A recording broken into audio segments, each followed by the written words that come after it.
The punters like to blow up about a lot of things in our comment sections. And one of the things that came up about a video we posted the other day was a lot of people asking people, A, to bring back scrums, or B, to get rid of scrums. To get rid of them, yep. Completely. So I'll throw to you, Oscar. Yep. Are scrums a waste of time? No, they're not. We're going to call this segment SOS, Save Our Scrums. Yep. So I write an article about it almost once a year. What is the point of scrums? Well, the point of a scrum is to get a bunch of defenders into one area on the field and open up space on the edges. If you think about what an attacking system or a good ball set or literally anything that an attacking team is trying to do with the ball, what they're trying to do is to create more space and more positive matchups for their best attacking players. Creating a free backline swing. Yeah. So the scrum is just an accentuated version of what a team is trying to do throughout a set of six. They're trying to get a specific defender up against a specific attacker in a way that they want. And I think if they're the people who are probably the people who want to get rid of it are the people who love the contested scrum, I would say.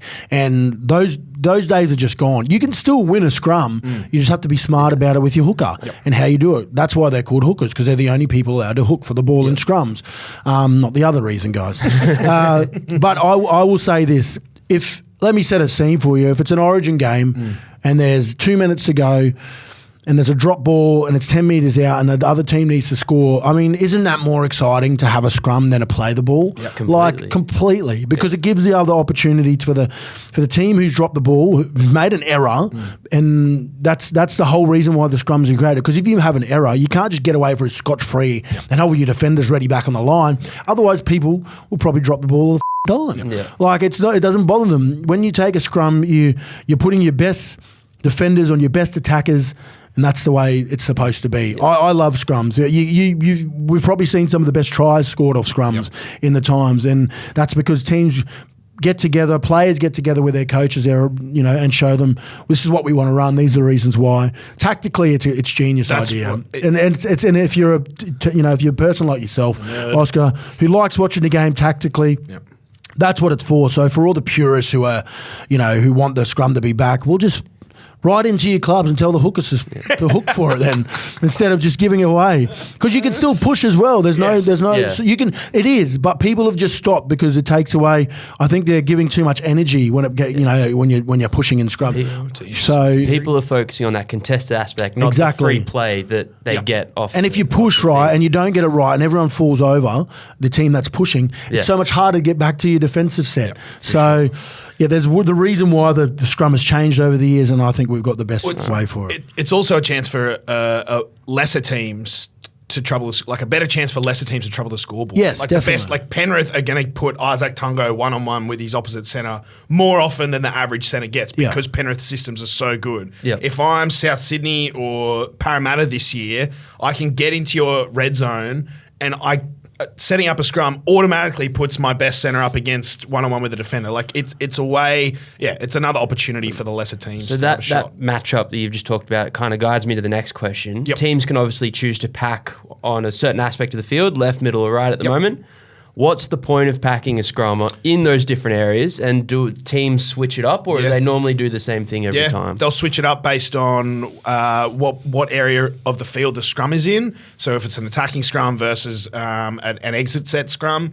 It'll change based on what defenders the attacking team wants to like target. You watch a lot of video on your defence, the way your team defends those scrums. There might be a centre who turns in, or there might be a half who turns in, or they like to jam, that team, and that's where that big rainbow ball comes in. Like there is a lot of things that they see when they go and do their video sessions at the start of the week. So it's not just people listening, it's not just for no reason. There's reasons why they goes in the middle, they pack them in the middle, or why they pack them on the scrum line on each side. That's their tactical ways. And there's different defensive tactics as well. Yes. Like you'll see from a midfield scrum, it would make sense for you to have 3 defenders on either side of the field. Well, if the attacking team puts 5 on their right edge for movement down that right tramline and only 1 on the left, do you mirror those numbers? Or like Melbourne Storm will always keep their 3 and 3 the same in the middle scrums, and they trust the guys from the scrum to break really hard and create the numbers from the inside. So it's a big tactical game of cat and mouse. I like, even when it's the crappier leagues, where I'm coaching, I like to have open field. Like we will never do a 3 and 3 just because I just feel like players will. It's harder to do it because players will split from the scrum early because the refs aren't as good. Yep. So broken tackles. Yeah, so you sort of want more space because you use your faster players in those situations. So it's just for everything. You can change it up. That's probably a question for you then, Dra. When you're drawing up a scrum play, especially for like a Westerana, is success purely just about scoring, or are you trying to work to one spot and then create a play? Yeah, I'm just worried about to get from one side of the field to the other because I find that in this league, people get a bit scattered when they don't know where they're supposed to be. So defensive shapes get a bit scattered. So even if we don't score over that side, they're rushing. They don't know where they've got to be. They don't know how tight they've got to be at A. And then we possibly crash over. That's just the way that I play our boys because we've got a fullback who's played a lot of internationals. So I think he knows what to do.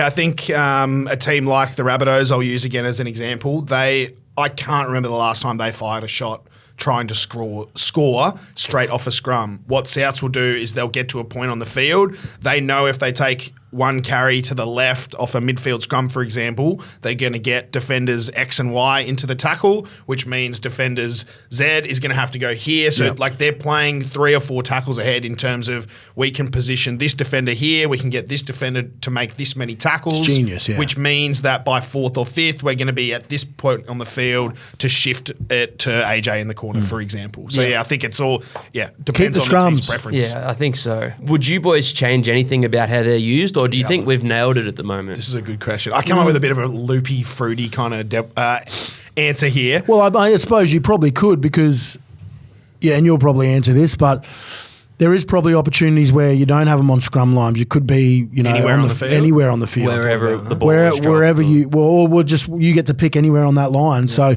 it could be inside far posts and inside the scrum line. Yeah. And that creates that drama of awkwardness, or do we that just extra little space. So and teams will figure that out, and you'll probably answer. I thought about that too. I just sort of another funny one, which would be if the attacking team could choose how many players to commit to the scrum, and it was unlimited. Yeah. So if I get a scrum on your trial, I mean, look, speaking out loud, people are going to punch holes through this theory. No, I like it. I can say, we're putting 4 into the scrum, and then I'm stacking how does maths work? 9 out the back. Or am I saying, we got to have 10 players in here at the scrum, and then I'll put a winger on either side, and it's like, do you know what I mean? Like that would be cool. Obviously, it wouldn't work. There's I'm more for the more people in the scrum because then we're getting to see. Like we never really get to see a lot of the time, people one-on-one. Just a one-on-one. Just a one-on-one. And as our game evolves, defensively, you got to get better. You got to get defenders who can do those one-on-one tackles, and you got to get attackers who love that. Like that'd be awesome. But and imagine like you're saying, okay, we're gonna get I've got Dean Mariner out here, cool, let's put him one-on-one. But then the next week I'm going, let's put Payne Haas out here. Yeah. And then the defense has got to go, do I put a winger into the scrum and put one of our back rowers or someone out? Well, Payne's like a centre. Mate, imagine tackling Payne one-on-one out there. So I don't know if that's actually a feasible change. That would be very cool. Mate, scrums are one of the most intriguing parts of our game. So please don't get rid of it, PVL.